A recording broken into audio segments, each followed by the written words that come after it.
Hello, and welcome to the Weird Sisters podcast, your source for Discworld discussion.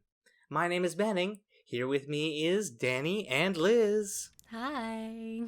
Hello. So, friends, what are we talking about today? Our book this month is Pyramids, the 7th published Discworld book, and relatively rarely, not part of any specific subseries. So, is this a good book to start with? No. I would kind of lean towards the no side. Really? Yeah, I mean, I really loved Pyramids, but it's a very different book. So I feel like if you start with this one and then try to go read Equal Rights or like Mort or something, it's going to be very, very not what you're expecting. I would have to agree with that. Pyramids, while it does make for some very good filler in between books, it's not really the best place to start, since it doesn't actually follow the different arcs we've discussed in the past.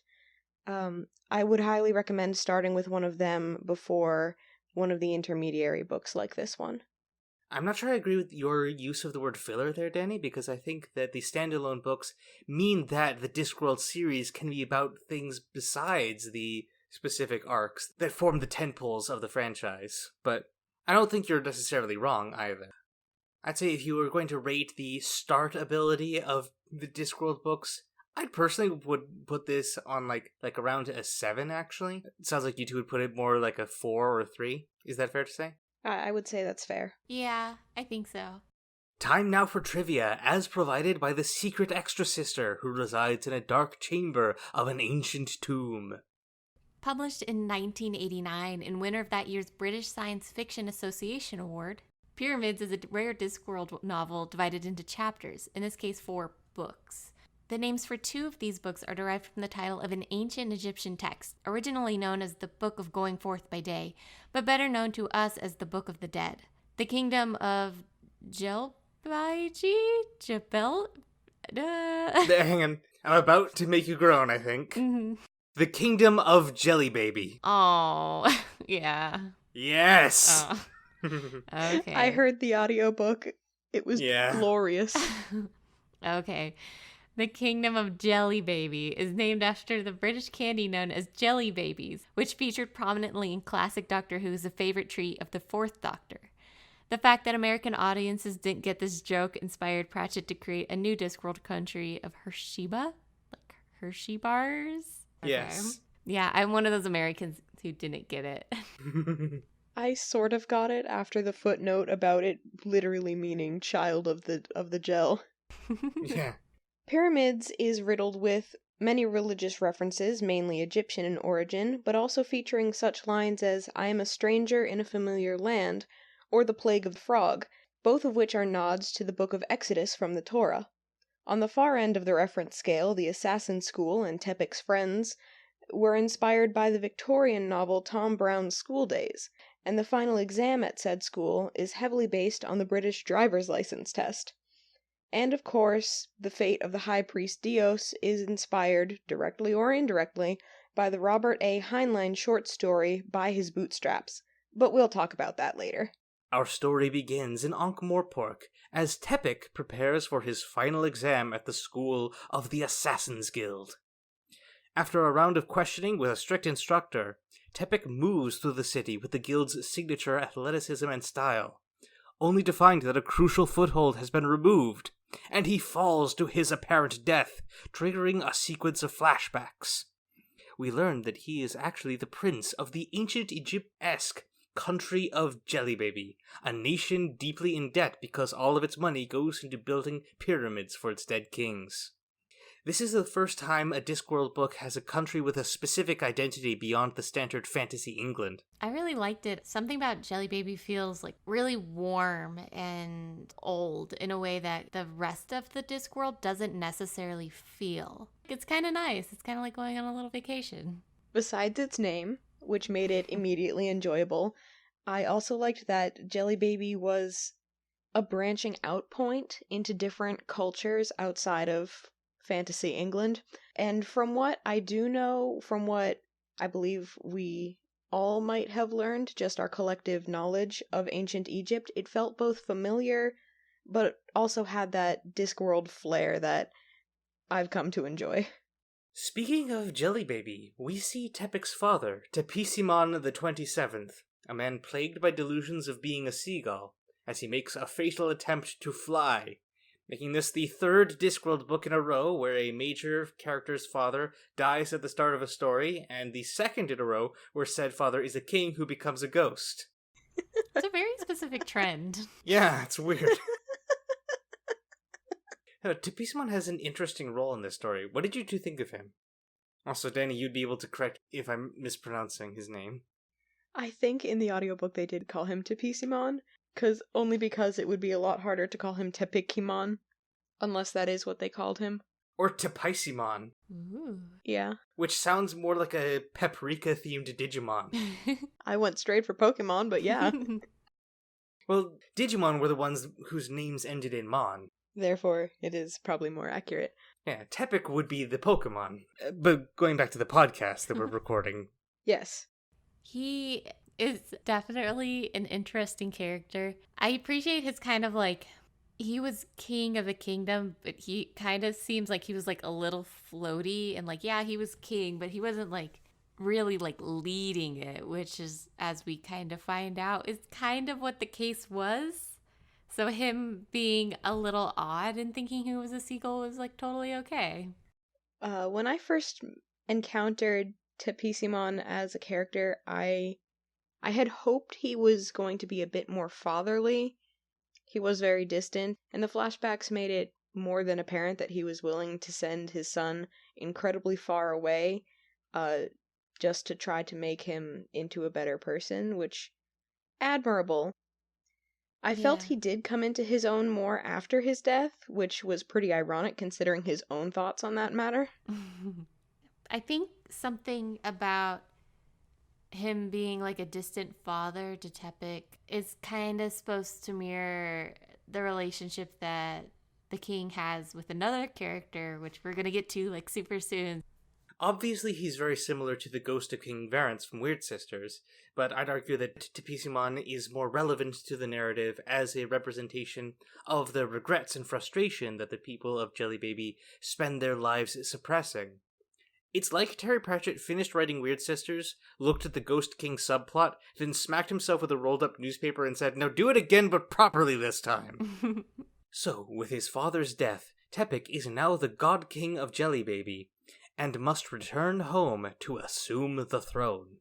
He says goodbye to the friends he's made at the guild school.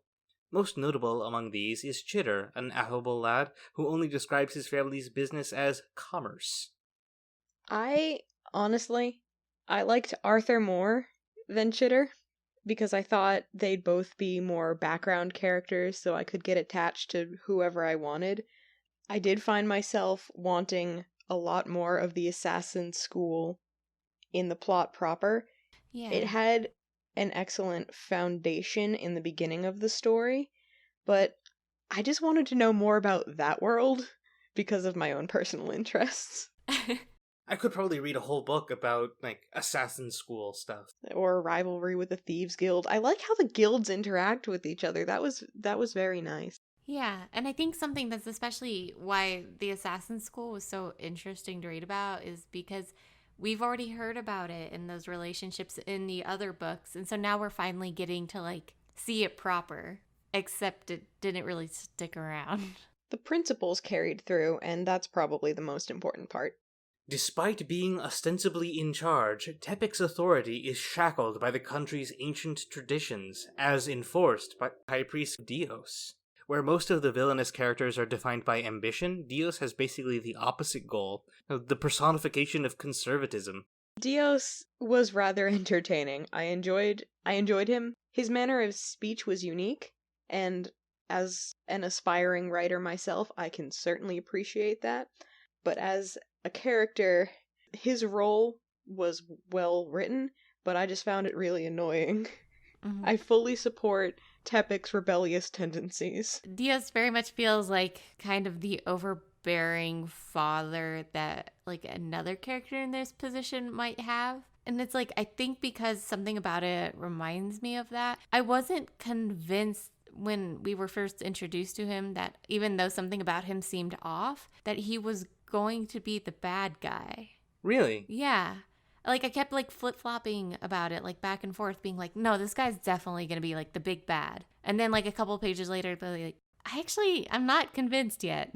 Yeah, I had a similar feeling, actually. One could make the argument that he isn't really the big bad. Yeah, because I don't think he is necessarily, like, a capital V villain. So, as is tradition for Jelly Baby, and against his wishes, the deceased king Tepisimon is going to be interred in a pyramid, the largest and grandest pyramid ever constructed. Teclusp, the architect in charge, along with his two sons, Teclusp 2A and 2B, set to work on the task.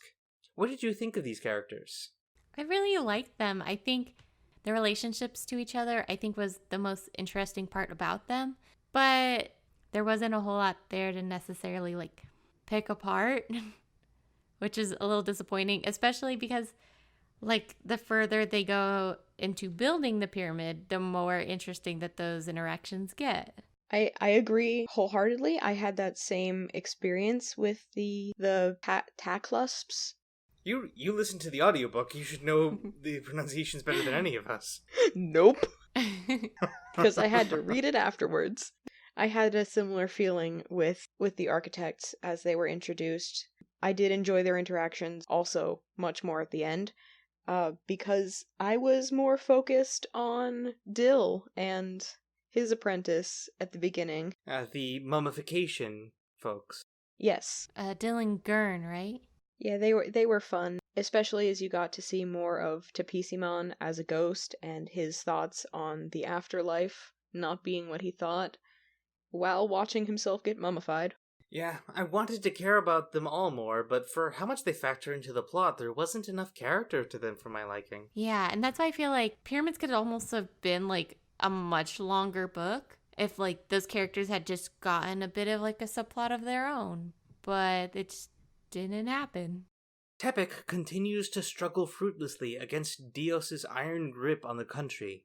This comes to a head when Tepic, in his royal duty as judge for legal disputes, tries to pardon Tracy, his father's favorite handmaiden, for the crime of not volunteering to be entombed with the late king. Lesbian thoughts versus girl power.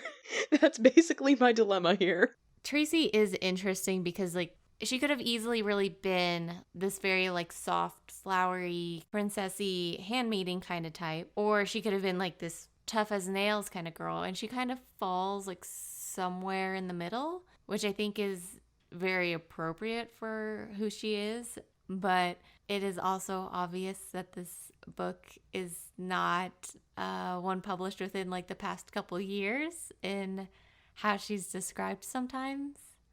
That kind of, she doesn't sit super far on either side of the line is what makes it really interesting, because we get to see how someone on both ends of that spectrum fits into that position in this book. I do feel like we get a lot of those characters, perhaps more recently. There's always a certain amount of context we miss out on not reading these books in the time that they were published. Yeah.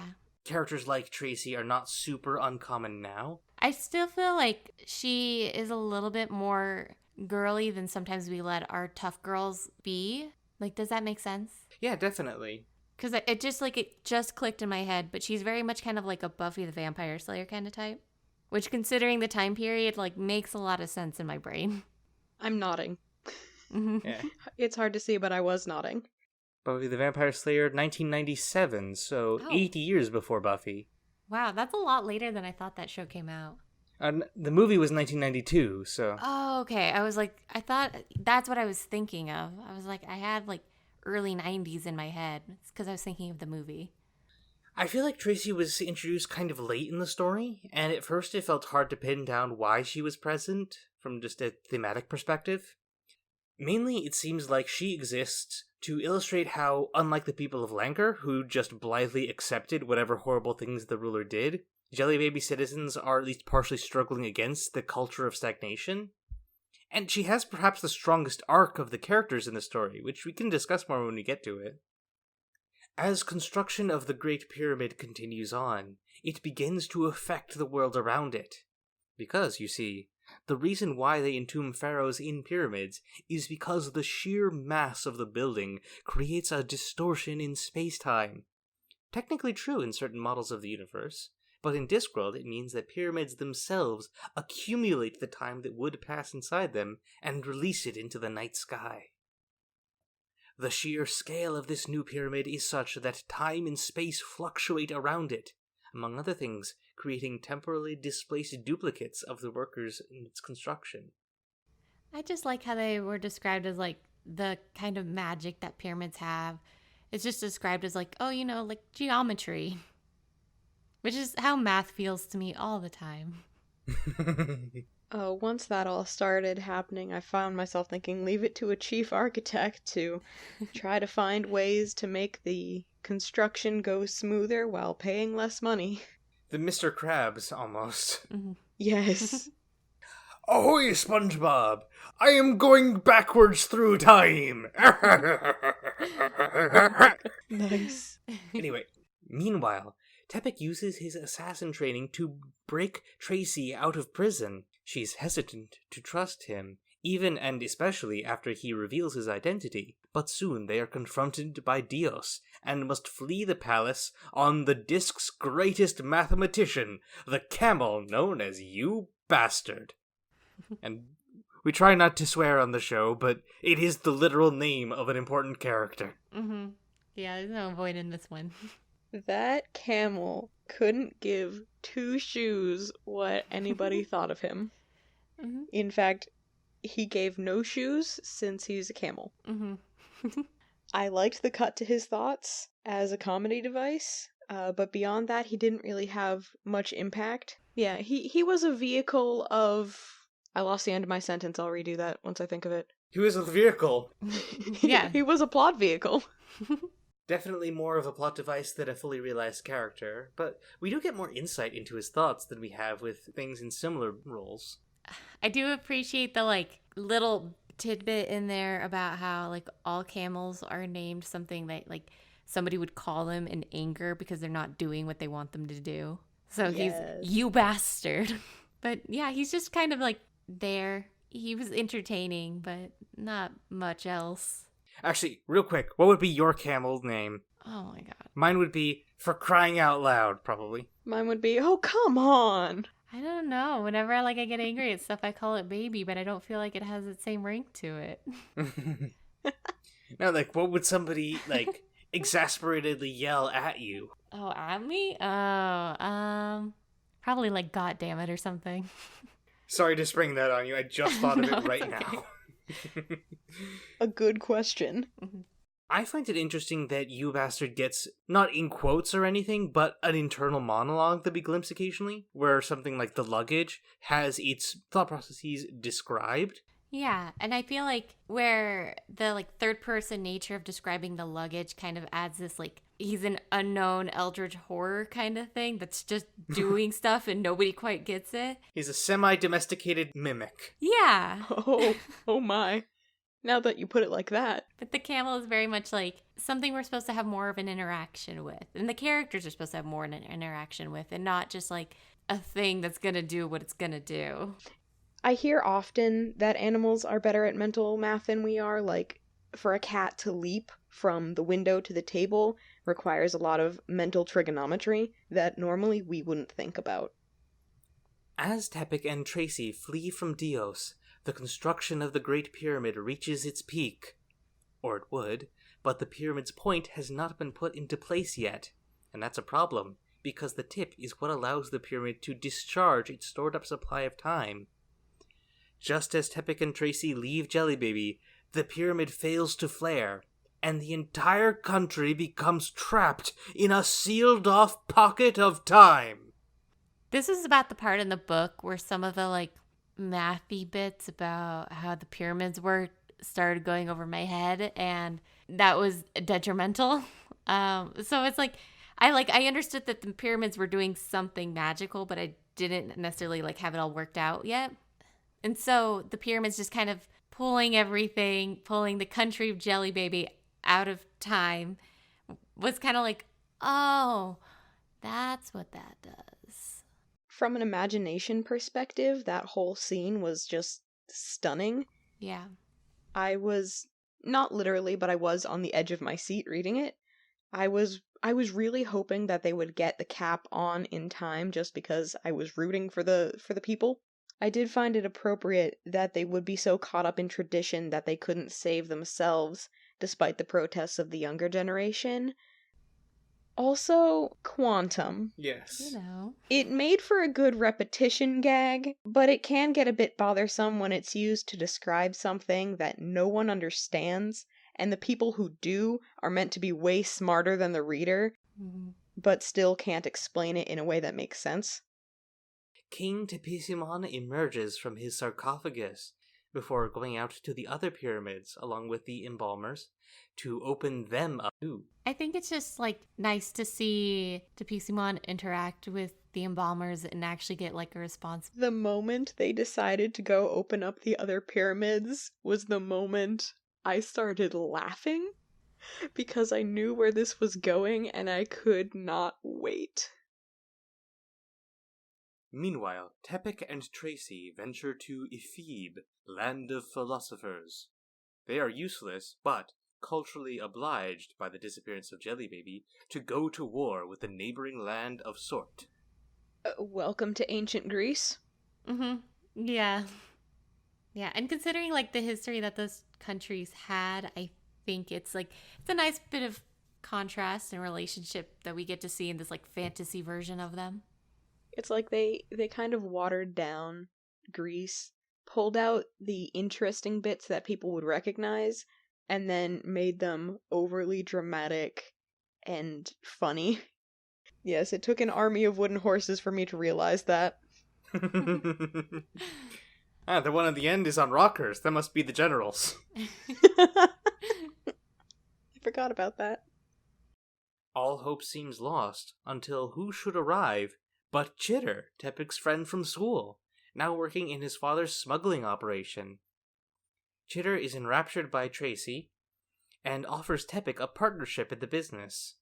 Tepic considers it, but in a dream he speaks with Kuft, the founder of the kingdom, and decides to return. After retrieving You Bastard from the stables, Tepic goads the camel into finding his way back across dimensions into the pocket universe where Jelly Baby's various gods have been causing havoc. The only way to solve this, Tepic realizes, is assassinate the Great Pyramid.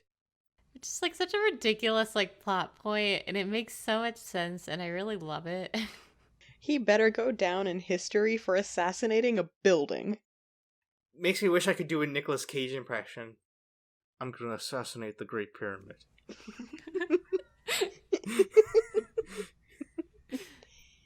So, Tepesimon and the legion of undead kings freed from pyramids finally reach the last one. The very first pyramid ever constructed in Jelly Baby. And they find that it belongs not to Kuft, but to Dios. The High Priest has lived for 7,000 years, preserved by the time-distorting effects of the pyramid, and he will not allow them to be destroyed, even to free the nation from its prison. However, the gods come to attack Dios, allowing the army of mummies to assist Tepic in climbing the Great Pyramid by forming a human one. There's like a lot of foreshadowing in this book that I didn't realize was foreshadowing until we got to the climax. The best kind of foreshadowing. Yeah, which is like, because it was like, okay, Tepic is like standing on the shoulders of all of his ancestors, which is a dream that he literally had. Like, and then the tidbit in the middle of the book where they're talking about how the ancient Jellians, had like pyramid building figured out in a way that like they were like the perfect pyramid. They did exactly what a pyramid was supposed to do and like perfectly captured time. That was kind of like a thing that got lost as time went on. Didn't seem like it was really worth anything until we got to the end of the book, and it was. Yeah, that part, I misinterpreted it. So I thought that in the very first few pyramids, that there was going to be just some really sickly old guys just laying in bed there, and they'd been there for thousands of years. Like, I was more horrified that it wasn't mummies in all those pyramids, that some of those guys might actually be alive. I didn't even make the connection to Dios. My attention was more captured by the ancestors. As I alluded to before, I love it when the Army of the Dead comes out to play, but not on, I guess, the bad side. Was there really a bad side in this? Like, you had the gods who are on their own side, you had the people, you had Dios, the priests, and Tepik, but obviously we're rooting for Tepik, so they're on the good side. But the best part was as they're helping him up, they're introducing themselves to him. Like, oh yeah, hi, I'm your great-great-great-grandfather, or hey, I'm your great-great-great-uncle. And then you finally get to the top and you have his father, and it's like, you haven't met your great-grandmother, have you? It's like the weirdest family reunion. It's the family reunion. Yeah. The ultimate. It's so nice. Until you realize that most of these are mummies in various states of collapse. And also the fact that they formed a human pyramid. Like, that's just, yeah, there's no other way it could have gone. It's like that military exercise where you have to work together to get the flag, but the flagpole has been greased, so you have to make a human pyramid. That's what that reminded me of. And it has like some sort of poetry to it, where Tepik is where he is because he's standing on the shoulders of his ancestors. That's right. I forgot earlier he had mentioned something about feeling that he was at the bottom of an upside down pyramid and all those thousands of years of history were funneling down to him. They just flipped that around. Wow, I just noticed that. Tepik plants his last knife in the tip of the pyramid, handle down, making the sharp point for the stored time to flare off and return them all to the normal universe. Terry Pratchett is very good at those cinematic kind of climax scenes. You have the whole, he's climbed up the building on the backs of his ancestors. You know, he's about to slam this thing down, and I think, wasn't Dios also climbing up after him as well? I don't think so. I may have missed that. I don't know. That's how I read it, that he was also climbing up there, like, about to slam his hand down and, like, pull Tepik away. But then the knife hits the right point, and all the fire goes off, and if you read books the way I do, with a very vivid imagination trying to picture everything, it's like watching a movie. So, the cosmic warping that brought Jelly Baby back to reality also destroyed all the pyramids, and Dios is nowhere to be found. So, there's nobody stopping the country from moving forward, finally. Tepik discovers that Tracy is his half-sister and abdicates to her, as he goes off to find his own place in the world. I wasn't expecting them to put Tracy on the throne. I should have seen it coming. I'm glad they did, because Tracy seemed to share some of Tepik's ideals, even though Tepik knew he couldn't be king. Tracy seemed a lot more bound to Jelly Baby than Tepik was. He always said that he was from Ankh-Morpork. Yeah, and it's like Ankh-Morpork is like the home that Tepik picked, but like Jelly Baby is the only home Tracy's ever known, and it's why like her having more of a relationship with Tapisimon than Tepik did, I think makes a lot of sense, because it's like she was always kind of meant for this position. She was always meant to be queen. But wait, Dios wakes up and finds himself in an untamed river valley and sees a group of people in need of guidance. It is heavily implied, though not stated, that he has been sent back in time to the founding of Jelly Baby and will live out its entire history again. It's like bits like this where it just like makes me stop and think. It's like, how many times has Diaz done this? Like, how old is he really? Because it's like he's at least 7,000 years old, because that's how old Jelly Baby is. But it's like, is just all of time is just Dios reliving this over and over and over again? Yeah, especially when you pull into consideration at the end of the novel, when they're questioning him, he seems that like he doesn't remember much at all from his origins. He's just so caught up in tradition that he doesn't remember. So he could have been doing this forever and been enshrined in a pyramid over and over again in order to keep living, and he wouldn't even know to try to change the timeline because he's so set in his ways. Yeah. Mm-hmm. And that, I think, is what Dios specifically represents as an antagonist, is the refusal to learn. It also makes a perfect time loop, which I personally do very much appreciate. And also wraps up his story very neatly. I know I mentioned it before in Weird Sisters, that the main antagonist's end was very fitting to their character. It happens again right here. So, that was Pyramids. What's your verdict on this one, friends? I think it's like a super fun read. It kind of caught me by surprise. It hits a lot of like different notes than the other Discworld books, but it's just like a blast all the way through, honestly. Yeah, I agree. This was super fun. I did enjoy it more than some of the other ones we've read before. Not to name names. But I also do stand by my position that a bit more Discworld history would be helpful into reading this rather than just jumping right into it.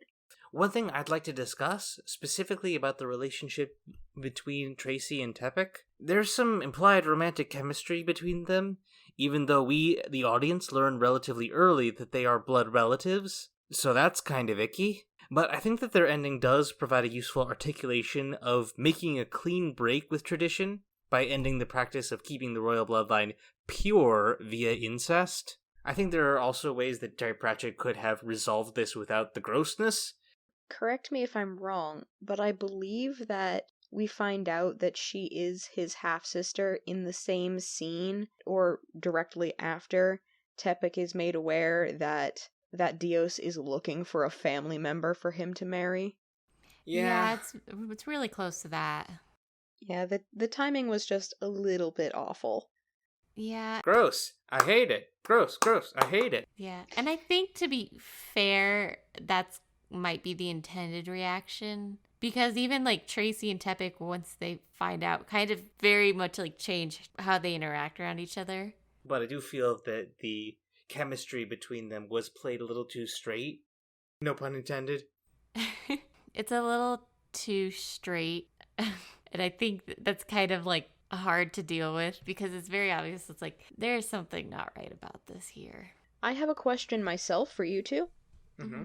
Do you think it would have been easier to read or just better if we hadn't found out that she was his half-sister until he did? Interesting. I think it might have been worse. Yeah, because, like, if you gotten invested in them having a romance and then found out that they were blood relatives, I think that would have come across as kind of a betrayal. Because the way I was thinking of it was more you would get Tepek's violent reaction. Like you would have it before when Dios is talking about him marrying a relative, but then you would have it again with her specifically. Mm-hmm.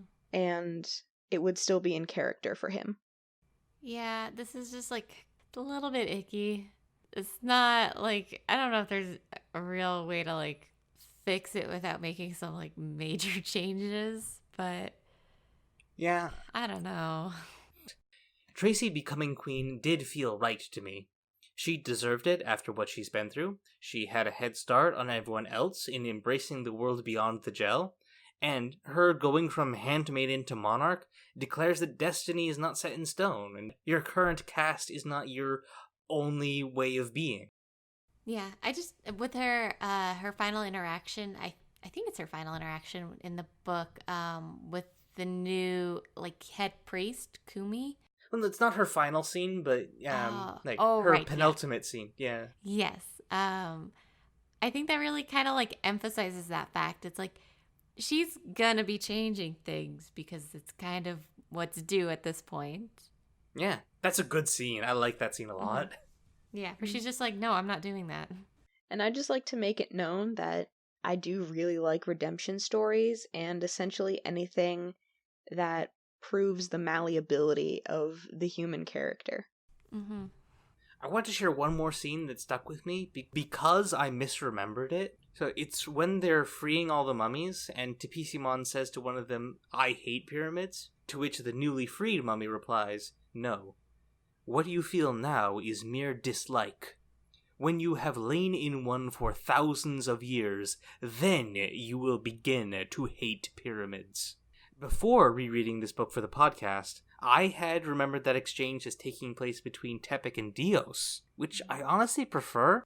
My way may be incorrect, but it adds a rough patch to Dios's otherwise glossy, smooth characterization, and reinforces the occasional glimpses we get that he feels that he's doing things entirely out of obligation rather than any genuine desire to influence the country. That said, we do get to see a little extra on Dios when Jelly is first sealed away from the rest of the universe, as that moment of being utterly lost without the structure or ritual that has defined his existence.